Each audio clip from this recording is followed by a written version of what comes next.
Billie Holiday seemed to know she was going to die at her final concert. On that mysterious night of March 10th, 1959, at Carnegie Hall, Lady Day sang as if she was saying goodbye. Mysterious visitors backstage, prophetic song choices, and harbingers of death, all of this made that final performance legendary. As audience members cried at the end of the evening, Billie herself seemed to know this would be the end.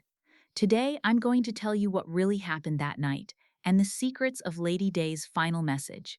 Don't forget to like this video and subscribe to our channel because in the coming weeks, we'll be sharing the final concerts of other music legends and the hidden meanings of these farewell performances.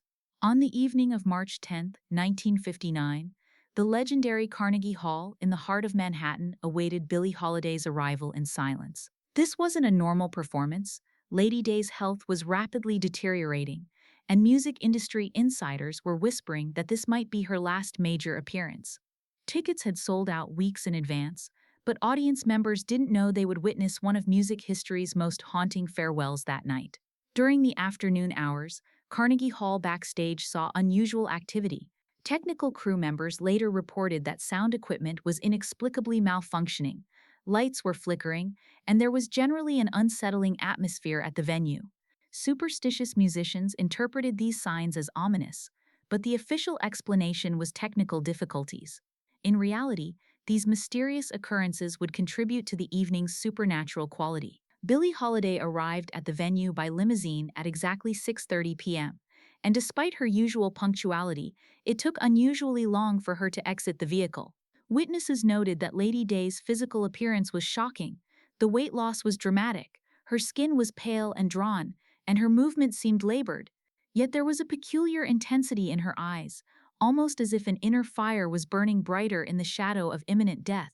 In the backstage preparation area, unusual visitors were waiting for Billie. The identity of these individuals was never fully revealed, but staff members recalled that among them was an elderly black woman who seemed like a spiritual advisor and a young man who was introduced as a family friend. These mysterious figures conducted a private conversation with Lady Day, and after their departure, Billie's demeanor had noticeably changed. She had become more contemplative and introspective. In the dressing room, Billie Holiday studied her reflection in the mirror for long minutes while the makeup artist waited patiently. Eventually, she spoke quietly that tonight would be special, that she had things to say through her music that she had never expressed before. This cryptic comment puzzled the makeup artist, but her professional obligation was to maintain silence about client confidences. The makeup process itself revealed unusual elements that afternoon.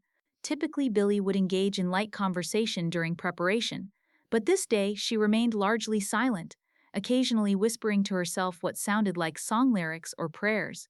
The makeup artist later recalled that Lady Day's skin had a peculiar pallor that no amount of cosmetics could fully disguise, and her hands trembled slightly when she wasn't actively controlling them. These physical signs were concerning but not entirely unexpected given her known health struggles. The hairstyling session was particularly revealing regarding Billie's state of mind. For decades, her signature gardenia had been an essential part of her stage appearance, a symbolic white flower that represented both her southern roots and her artistic purity. This evening, however, she specifically requested that no flower be placed in her hair, stating cryptically that tonight she wanted to appear as herself without decorative additions. This departure from established ritual was significant and puzzled her usual styling team. The wardrobe selection process extended far longer than normal, with Billie examining multiple gown options before settling on a simple black dress. This garment was elegant but deliberately understated, lacking the elaborate beadwork or decorative elements that typically characterized her performance attire. When questioned about this unusually modest choice, she responded that she wanted nothing to distract from her voice and her message. This comment suggested that she had a specific artistic agenda for the evening beyond simple entertainment. Personal belongings arrangement in the dressing room was also unusual that evening. Billie carefully organized her jewelry, photographs, and other mementos on the dressing table. Among these items was a small leather journal that she periodically consulted, making brief notations with a fountain pen. Vocal warm-up routine was dramatically different from her usual pre-show preparation. Instead of standard exercises, Billie spent extensive time humming and quietly singing spirituals that she rarely performed publicly. This religious music seemed to provide emotional comfort and spiritual preparation for the evening's challenges. Technical crew members working nearby reported that these private vocalizations had a haunting quality that was both beautiful and deeply melancholic. Pre-performance ritual included unusual elements that evening. Normally, Billie would conduct simple warm-up exercises, but that night she spent extensive time selecting songs for the set list. The original program had been predetermined months ago, but Lady Day insisted on last-minute changes that would dramatically alter the evening's emotional trajectory. These songs were specifically chosen for their lyrical content that dealt with themes of mortality, regret, and redemption. At 7:30 p.m., the house lights dimmed and an anticipatory hush filled Carnegie Hall. The audience was predominantly white and affluent, but scattered throughout the auditorium were Black music lovers who had followed Billie Holiday for decades. This diverse crowd was united by their reverence for Lady Day's artistry and their awareness that this was potentially the final opportunity to witness her live. Carnegie Hall's magnificent architecture that evening seemed to enhance the anticipatory atmosphere. The historic venue had hosted legendary performances for nearly a century, but tonight's atmosphere felt uniquely charged with emotional significance.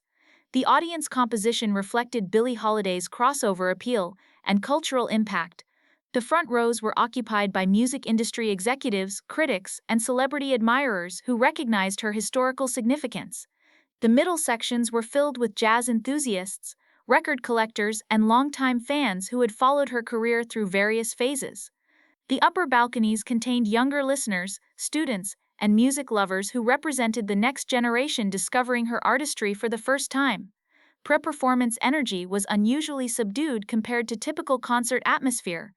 Instead of excited chatter and social mingling, audience members seemed contemplative and reverent, as if attending a religious service rather than an entertainment event. This collective mood suggested widespread awareness that they were witnessing a potentially historic moment in American music history. Venue staff later reported unusual incidents throughout the afternoon. Ushers noticed that several audience members had brought flowers and personal mementos. These gifts included handwritten letters and religious items that suggested fans viewed the evening as a pilgrimage experience. Sound system testing during the afternoon revealed persistent technical difficulties that the venue's engineering staff couldn't explain. Carnegie Hall's acoustic systems were normally reliable, but this day equipment malfunctioned repeatedly. Billie Holiday emerged on stage at 8:15 p.m., her usual gardenia absent from her hair, an unusual omission that regular attendees immediately noticed. Her gown was simple black, elegant but understated, and her posture appeared dignified but fragile. In the opening moments, she stood silently surveying the audience, and many later reported that this gaze felt like a personal farewell to each individual. The opening song selection was shocking. Instead of an upbeat number, Billie chose Gloomy Sunday, a Hungarian composition that had a reputation for being cursed and was linked to multiple suicides. This dark choice immediately established the evening's ominous tone, and audience members made uncomfortable shifts in their seats. Lady Day's interpretation was haunting, her voice carrying the weight of profound sadness that seemed prophetic given subsequent events. Gloomy Sunday performance was technically imperfect. Billie's voice showed strain, and her breathing was labored during longer phrases, but the emotional impact was overwhelming. She sang the Hungarian song with such conviction that language barriers dissolved, and universal themes of despair and mortality transcended linguistic limitations. Several audience members later reported that they felt compelled to leave the venue during this opening number, so disturbing was its psychological effect. Instrumental accompaniment during Gloomy Sunday was minimal, consisting primarily of piano and bass that provided a sparse harmonic foundation for Billie's vocal exploration. This stripped-down arrangement focused attention entirely on her voice and interpretation, eliminating any distractions from the song's dark message. Musicians later commented that they felt uncomfortable playing this particular composition, as if they were participating in something potentially dangerous. Between the first and second songs, Billie paused for an unusually long moment, scanning the audience with an intense gaze that many described as searching or evaluating. This silent interlude created tension that was both uncomfortable and compelling, as if she was making a personal connection with each individual present. Some audience members reported feeling that she was looking directly at them during this extended pause, creating an intimate moment despite the venue's large scale. The second song was Strange Fruit, her most controversial and powerful composition. This choice was significant because Billie rarely performed this song in mainstream venues due to its inflammatory content about lynching. This evening, however, she delivered this protest song with devastating effectiveness, her voice conveying both anger and sorrow that left the audience in stunned silence. The performance concluded with sustained applause that seemed more like a prayer than appreciation. Strange Fruit interpretation that evening was particularly intense due to Billie's obvious physical frailty contrasted against the song's powerful message. This performance demonstrated that technical perfection was less important than authentic expression. Third song selection was God Bless the Child, an autobiographical composition about economic survival and family relationships. Billie's interpretation was particularly poignant given her own struggles with financial instability throughout her career. Her delivery was intimate and confessional, as if she was sharing personal secrets with trusted friends rather than performing for a large audience. This vulnerability created a powerful connection between artist and listeners that many described as unprecedented. Midway through the set, an unusual incident occurred that later witnesses would describe as supernatural. During the instrumental break of God Bless the Child, the stage lights briefly flickered, and for a few seconds, a spotlight focused on an empty chair center stage. This technical malfunction, if that's what it was, created an eerie moment that many interpreted as the presence of deceased spirits attending Lady Day's farewell performance. This supernatural incident generated significant discussion among audience members, both during intermission and in subsequent years. Some dismissed the flickering lights as a simple technical problem, while others insisted that they sensed spiritual presences during the performance. These divergent interpretations reflected broader questions about the relationship between art, mortality, and transcendence that characterized the entire evening's atmosphere. Fourth song, Don't Explain, was delivered with remarkable emotional restraint, despite the song's themes of betrayal and forgiveness. Rather than expressing anger or bitterness, Billie's interpretation conveyed acceptance and understanding that suggested personal growth and spiritual maturity. This mature perspective was particularly moving given the song's connection to her own complicated romantic relationships throughout her career. Vocal technique during Don't Explain demonstrated Billie's artistic evolution and adaptation to physical limitations. While her range was more limited than in previous decades, her use of phrasing, timing, and emotional inflection was more sophisticated than ever before. This performance illustrated how great artists can transform physical decline into artistic advantage through deeper understanding of their material and more selective approach to expression.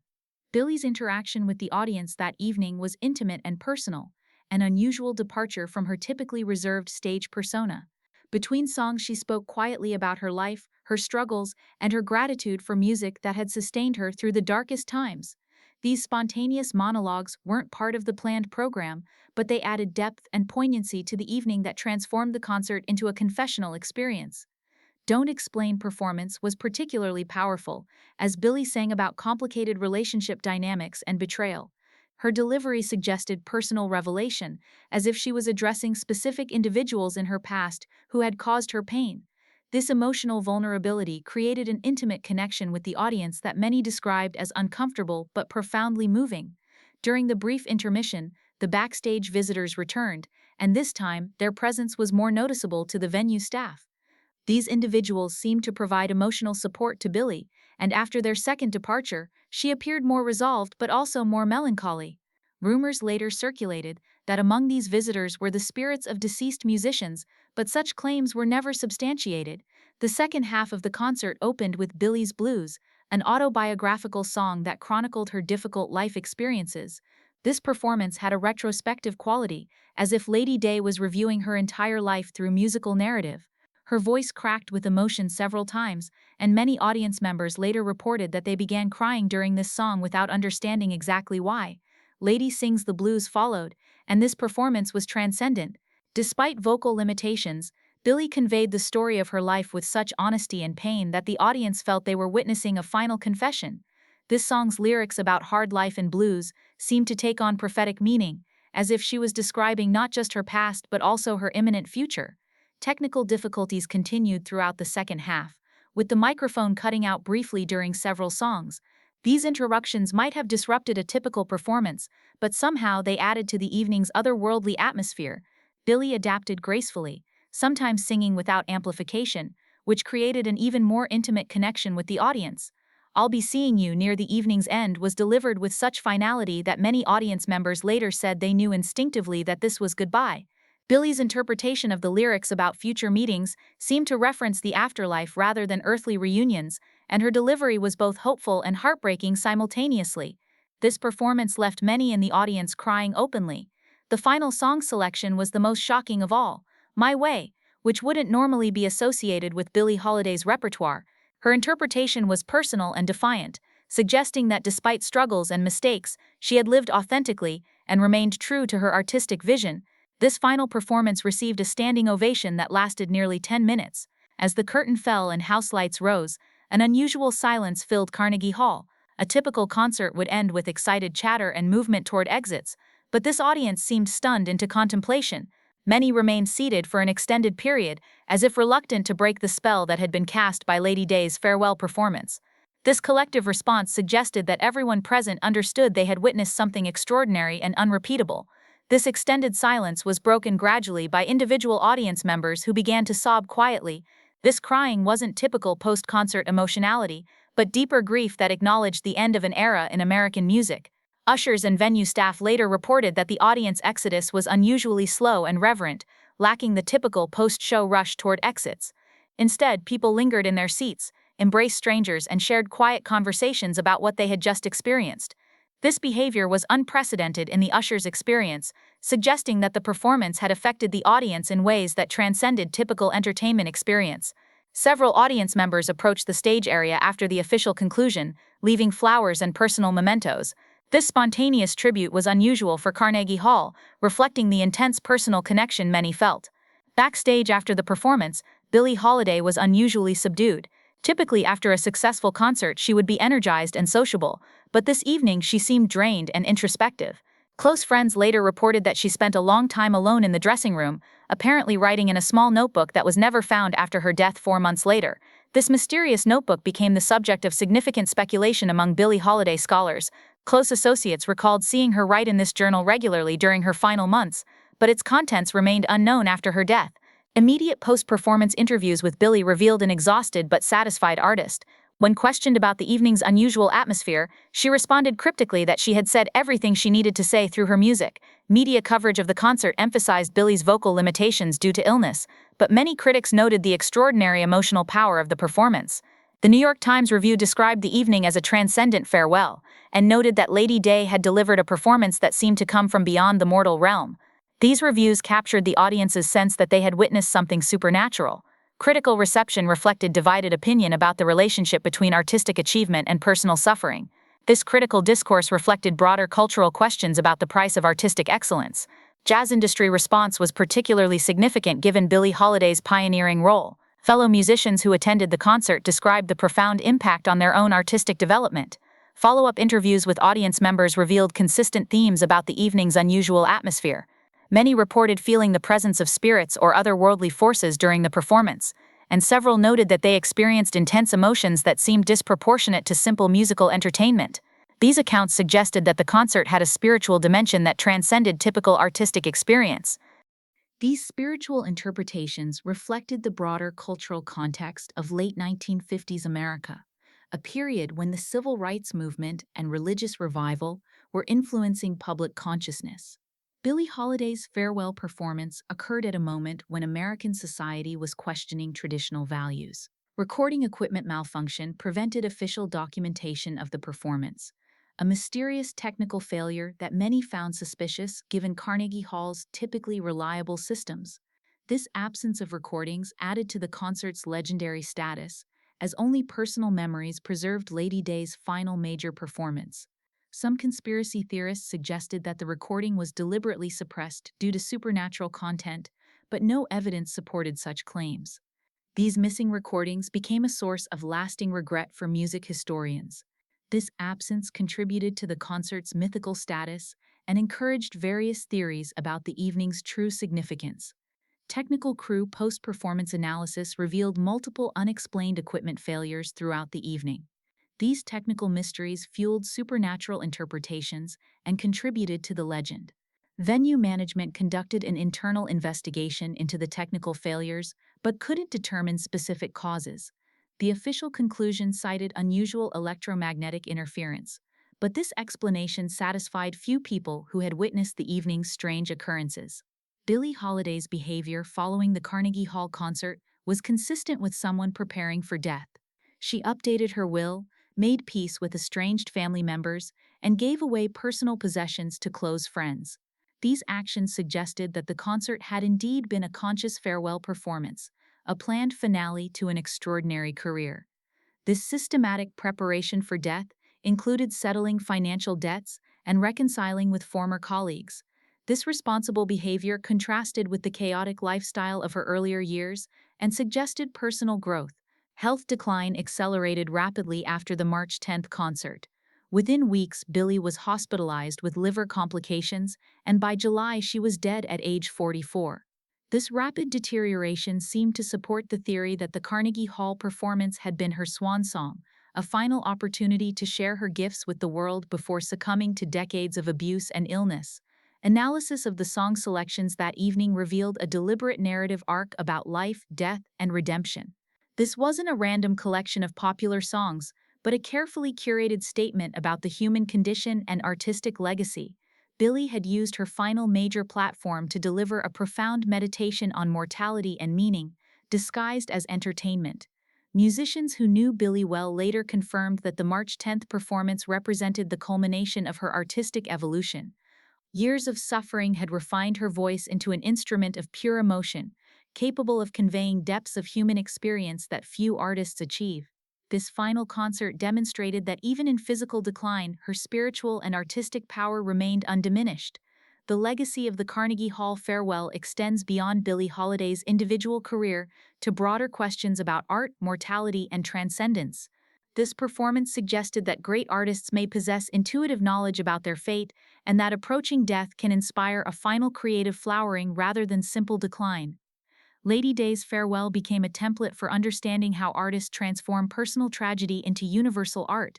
Contemporary musicians often reference the March 10th concert as inspiration for their own work, particularly when facing personal crises or career challenges. This performance demonstrated that authenticity and emotional honesty can transcend technical limitations, and that the most powerful art often emerges from the darkest circumstances. Billie Holiday's final concert continues to influence artists seeking to channel personal pain into artistic expression. The mystery surrounding the evening's supernatural elements remains unsolved decades later. These unexplained phenomena, technical malfunctions, mysterious visitors, spiritual atmosphere, continue to intrigue researchers and fans.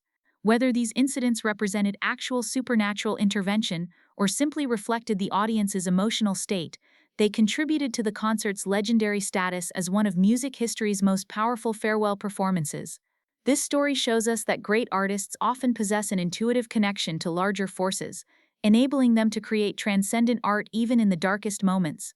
Billie Holiday's Carnegie Hall farewell wasn't just a concert, but a spiritual experience that demonstrated music's power to transform suffering into beauty. Her final performance reminded the world that art can provide meaning and connection even in the face of mortality, offering hope and healing to those who witness authentic expression of human experience. If you enjoyed this video and are curious about the final performances of other music legends, don't forget to subscribe to our channel. Next week we'll share Johnny Cash's last concert and his equally powerful farewell message. Tell me in the comments, do you think artists have intuitive knowledge about approaching death, or is this just retrospective interpretation?